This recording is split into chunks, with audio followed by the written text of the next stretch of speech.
Good day mga GMC. So andito na naman tayo sa Budget Bikes Cavite. Kayo ba naghahanap ng mounted bike na 10k below? Ayun yung mga sulit na mounted bike. Kaya kung napanood nyo yung nakarang araw na vlog ko, si T-Rich Rainier, si Tosik, X-Force 2.0, yun po yung mga 10k below natin na mountain bike.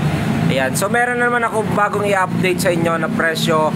Ito si Heroic Warrior 650. Ito, kung familiar kayo sa brand ni Mountain Peak, ito yung gawa niya. So Heroic Warrior 650, si Paxter kasi ang gawa na ay T-Rich. Ayan, so T-Rich po ang brand, no. So ito si Heroic Warrior. So pag-usapan natin kung magkano na nga ba yung presyo niya dito sa market, then yung kanyang specs, kung sulit nga ba yung presyo niya. Kasi umpisa na natin, bike check itong Heroic Warrior 650. Okay mga ka-GMC, so meron naman tayong bagong ipa-price update. Ayan, ito si Heroic Warrior 650. So mga naghahanap ng 10k below na mountain bike, ito si Heroic Warrior is a 27.5. So kung mga naghahanap din ng 29er, sa ngayon wala na po tayong stocks. Yung unang lumabas kasi niyan ay 29er, so naubos na. So meron pala silang stocks ng 27.5. So magkano nga ba yung presyo nito noon saka sa presyo ngayon, no? So umpisa na natin i-bike check. Ayan, si Heroic Warrior 650 27.5, ito ay alloy frame. Ayan, kung mapapansin nyo, color combination niya ay glossy blue with black. Ayan, blue siya, no? Pero kung titignan mo may pagka-gray. Pero yung description niya ay kulay blue lang din talaga. Okay, dito sa kanyang top tube, dito nakalagay yung 27.5. Ayan yung inches niya, yung pinakalaki niya, no? Ride with the world. So yan po yung talaga yung pinakalogo lagi ni Heroic at ni Mountain Peak. Din dito sa kanyang down tube, dito nakalagay yung Heroic. Ayan po, ito hindi yan gas. Ito ay bagong assemble lang din kasi galing sa box, dumikit yung karton. Ayan, so pero natatanggal yan. So color combination niya napakaganda. So Heroic din, kitang kita mo sa kanyang frame. Kung mapapansin nyo, nakikita yung bakas ng pinagka-weld niya. Kinaganda kasi nito, nakikita mo yung tibay ng frame mo, no? So dito sa kanyang down tube, meron yan syempre yung lagay ng bottle cage. And then dito, yung material niya. Ayan, 6061 alloy material. Super light. Ayan, kasi yung material 6061, ito yung magaan na matibay na alloy. Ayan, so super light lang din siya. Ayan, mountain, bicycle, at remain doon yung bottle tube. Ayan, so dito, sa kanyang seat tube, dito nakalagay yung Warrior 650, yung pinaka model niya. Yung frame size niya, halos lahat naman ang ginawa nito ay medium size. Ayan. Ayan, so familiar din kayo dito yung ganitong klase ng sticker. Ayan po ay meron sa Mountain Peak, sa Paxter, so meron yan. So isang kumpanya lang din naman yan. So dito quick release na rin yung kanyang seat post. Ito ay alloy. Seat clamp niya, quick release. Then 31.6 yung kanyang seat post. Ayan, Heroic din ang brand, no? Alloy na po ito. Stock pedal, plastic, then ball bearing. Ayan, usually naman natin nakikita sa mga mountain bikes, sa mga stock, no? So nasa sa inyo kung gusto nyo siyang gamitin temporary o kung gusto nyo nang i-upgrade. Pero yan po yung mga kasama nya. Sa kanya namang saddle, ayan, Heroic ang brand. Ayan po, meron niyang tigyawat dito bandang gitna. Ayan, so absorb yan siguro. Ayan. Then dito tayo sa kanyang drivetrain. So yung crank nito ay alloy na. Then sealed bearing yung bottom bracket. Yung frame nito ay design lang sa 1x, so wala talaga siyang daanan ng kanyang FD o yung cable ng FD. So 1x siya. Okay, so alloy, yung crank niya walang brand. Then dito sa kanyang chain stay, dito nakalagay yung 27.5 na size niya. Dito naman sa kanyang seat stay, Rise the World.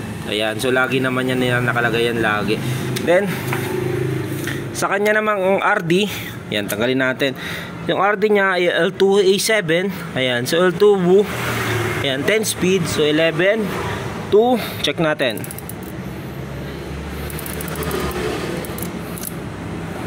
36 teeth. Ayan, so 11 to 36 teeth. Ayan, yung Heroic Warrior 650 natin ay 11 to 36 teeth. Yung T-Rich Rainier natin ay 11 to 40. Yung Tosik X-Force 11 to 42 teeth. Pero alloy na rin yung kanyang hub.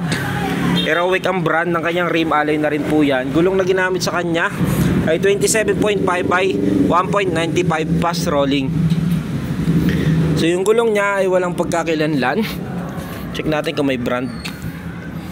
Ayan, so wala talagang brand, no? Pero 27.5 by 1.95. Fast rolling to. Kinaganda nito kung gagamitin nyo to sa patag na daan. Sa mga spalto, mas matulin-tulin kayo, no?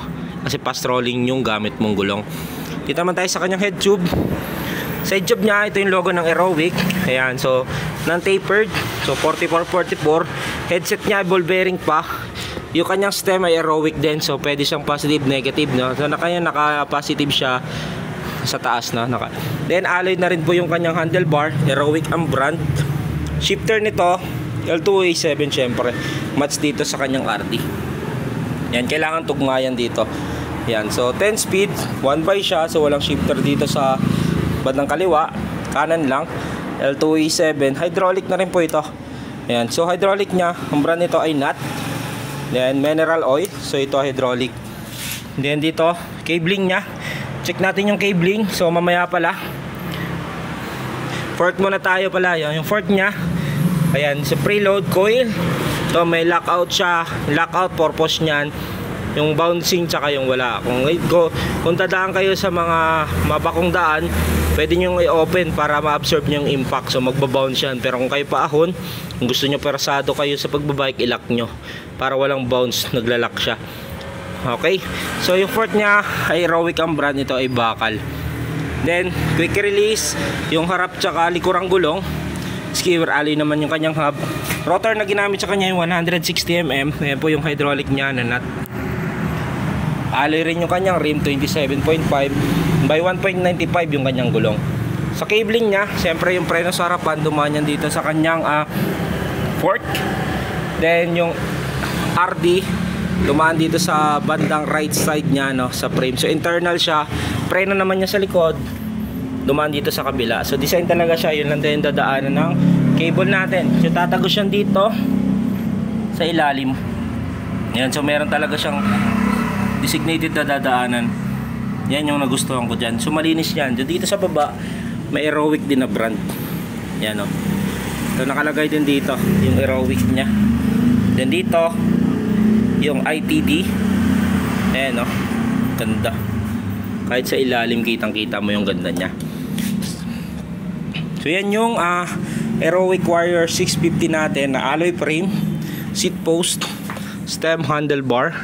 Alloy na rin yung kanyang crank, seal bearing bottom bracket. Naka 1 by 10 speed kasi 11 to 36 teeth. Alloy ng kanyang rim, fast rolling. Yan, so kung naghahanap kayo ng mga matutuli na bike, kahit mountain bike, susubukan nyo itong Aerowick Warrior 650. So magaan tong gamitin kasi isang gulong nya, fast rolling. Then ito naka 10 speed na rin, kahit 11 to 36 teeth, napakaayos na yan. L2A7, magandang brand yan, lalo sa mga shifter, no? So tugmang-tugma to sa mga Shimano. Meron kayong gamit na Shimano at L2, halos pares ng forma yan, ng gamit. O yung tugma kasi yung pinaka-pyesa nila. So yan, yung presyo nito dati, no? 12,200. Yan, so presyo niya ngayon 10,200. Ayan po, with 6 freebies, club tube, machine guard, arm sleeve, taillight. Sa TikTok, Shopee, yan po yung presyo niya. Pero dati po yung top 2. Ngayon discounted ka ng 2,000. Cash pick up, no freebies, 9,500 nyo na lang maabil. Ayan po si Aerowick Warrior 650 natin. Isa sa pinakasulit na mountain bike sa market. Dito kahit napakabenta nito sa Shopee talaga. Non-stop ang bentahan nito sa Shopee. Okay, so yan po yung Aerowick Warrior 650 natin, mga ka-GMC.